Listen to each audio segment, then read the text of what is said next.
Добрый день, дорогие друзья!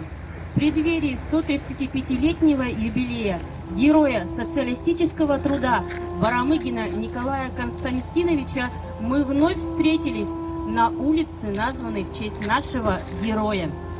Алекминск – это административный центр сельского хозяйственного района республики. Помнить о военных и трудовых подвигах, об общественной и политической деятельности своих земляков, чьи имена носят улицы нашего старинного города, внесших личный вклад в становление и развитие нашего города обязан каждый из нас.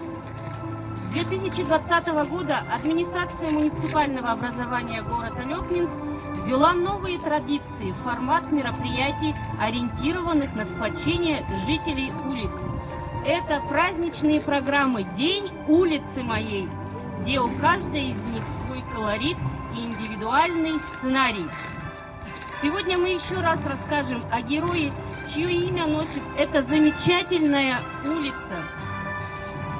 Барамыгин Николай Константинович родился в крестьянской семье 12 декабря 1886 года в селе Пеледуй Иркутской губернии. С 1921 года жил в Алекминском районе, работал по найму на арендованной земле в селе Амгынском, ныне село Алекминское. С 1927 года участвовал в коллективизации, одним из первых вступил в товарищество по совместной обработке земли. Без крепкого тыла войну не выиграть. Тяжкий труд тыловиков помогал бойцам не сдавать позиции. В 1946 году Николай Константинович возглавил полеводческую бригаду по выращиванию зерновых колхоза имени Фридриха Энгельса, позже переименованный в колхоз «Правда».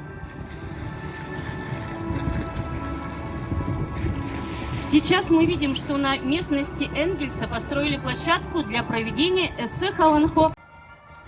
А сейчас, дорогие друзья, мы хотим представить слово нашему гостю, председателю, члену Общественной палаты Республики Саха-Якутия, Комиссии по экономическому развитию, экологии и жилищно-коммунального хозяйства Общественной палаты Якутии Барамыгину Николаю Андреевичу, который вместе со своей супругой, уроженкой Алекминского района Чарой Мартовной, посетили наше с вами мероприятие. Пожалуйста.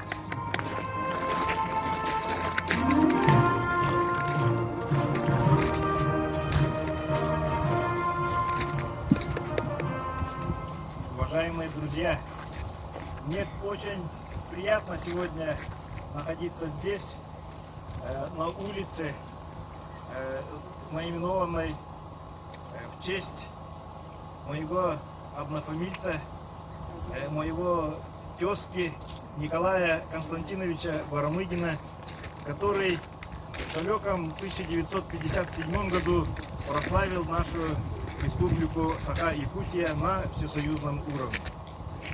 Вот. И я считаю, что мы не должны забывать, мы должны вечно помнить тех, кто своим трудом, кто своим примером и своим героическим подвигом вносил огромный вклад в развитие нашей родной республики.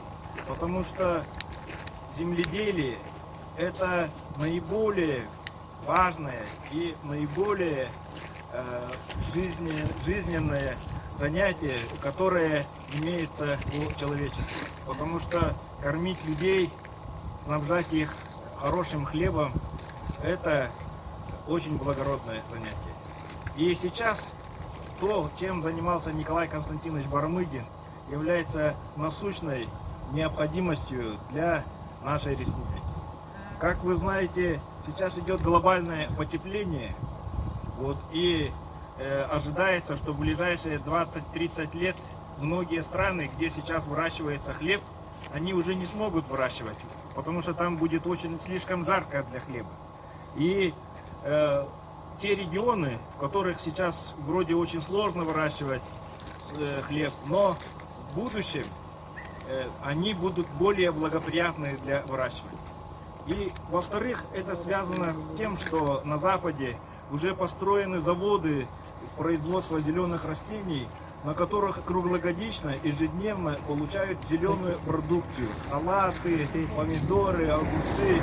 Как вы знаете, у нас в Якутске уже построена теплица Саюри круглогодичная. То есть эти технологии есть. Но для выращивания хлеба, для выращивания зерновых требуются поля, требуются технологии. И самое главное, требуются труженики, требуются рабочие руки и умельцы, и у которых есть знания выращивания хлеба. Поэтому, дорогие алюкминчане, еще раз большое спасибо за такой теплый прием. И я очень рад, что вы так сохраняете память о своем земляке, о своем предке. Спасибо. Прошу возложить цветы к доске.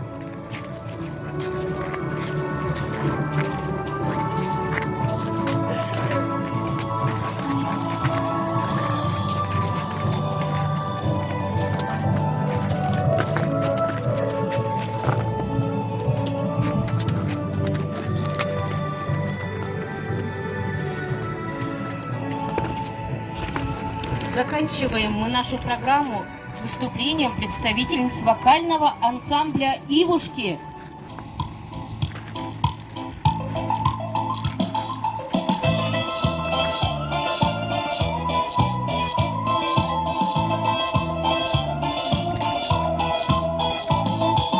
Ой, телега ты моя, вдребезги разбитая, ты куда везешь меня, всеми позабытая? Мой коняга так устал, мокрая дорога. Колокольчик все звучал, переливы трогая, колокольчик все звучал, переливы трогая. Диги-диги-дон-дон-дон, диги-дон-дон-дон-дон-дон-дон-дон, диги-дон, диги-диги-дон-дон-дон, диги-дон-дон-дон-дон-дон-дон, диги-дон. А ненастье подошло как-то незаметно, листья в небо унесло налетевшим ветром, солнце спряталось у скал, мокрая полоска. Колокольчик все звучал, переливы трогая, колокольчик все звучал, переливы трогая. Диги-диги-дон-дон-дон, диги-дон-дон-дон-дон-дон-дон-дон, диги-дон, диги-диги-дон-дон-дон, диги-дон-дон-дон-дон-дон-дон, диги-дон. Ночь прошла, поет рассвет, видно путь не длинный, и звучит его сонет музыкой старинной. Рыжий конь мой поскакал, мокрая дорога. Колокольчик все звучал, переливы трогая, колокольчик все звучал, переливы трогая. Диги-диги-дон-дон-дон, диги-дон-дон-дон-дон-дон-дон-дон, диги-дон, диги-диги-дон-дон-дон, диги-дон-дон-дон-дон-дон-дон, диги-дон, диги-диги-дон-дон-дон, диги-дон-дон-дон-дон-дон-дон, диги-дон, диги-диги-дон-дон-дон, диги-дон-дон-дон-дон-дон-дон, диги-дон, диги-диги-дон-дон-дон, диги-дон-дон-дон-дон-дон-дон, диги-дон, диги-диги-дон-дон-дон, диги-дон-дон-дон-дон-дон-дон, диги-дон. Мы желаем всем доброго здоровья, и пусть в нашем городе устанавливаются памятные знаки и информационные стенды, которые вновь и вновь будут напоминать нам о подвигах людей, о славе, о человеческом труде. Спасибо за внимание!